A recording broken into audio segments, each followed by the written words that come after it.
How to use Tidio Enterprise properly. Beginner mistakes that cost you. Tidio Enterprise is one of the most advanced customer messaging platforms, yet many beginners make critical mistakes that reduce its effectiveness. Most people think simply installing the chatbot is enough, but here's why that's far from true. The first mistake is relying on default responses. Tidio can generate dynamic, personalized replies, but beginners often leave it at basic scripted answers. For example, a default "will get back to you soon" misses opportunities to guide users, upsell products, or answer common questions immediately. Another error is poor integration with CRM and marketing tools. Tidio can sync with email marketing, CRM, and analytics platforms, giving a complete picture of customer interactions. Without this, insights remain siloed, and you miss chances to personalize follow-ups or automate workflows effectively. A third mistake is ignoring segmentation. Tidio allows targeting based on visitor behavior,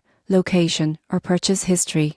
Beginners often treat every visitor the same, losing engagement and conversion opportunities. Personalized triggers like offering a discount to a returning visitor who abandoned a cart dramatically increase conversions. Many users also underutilize analytics. Tidio provides engagement reports, response times, and conversation trends. Beginners overlook these metrics, failing to optimize scripts, suggestions, or timing for peak performance. Finally, some forget to continuously update the customer needs and product offerings change, so updating facts, workflows, and automated campaigns is critical. Stale leads to poor user experience and missed revenue. To use Tidio Enterprise properly, personalize responses, integrate it with your systems, segment visitors, leverage analytics, and update workflows regularly. Avoiding these mistakes ensures your chatbot drives engagement, improves satisfaction, and boosts conversions like a pro.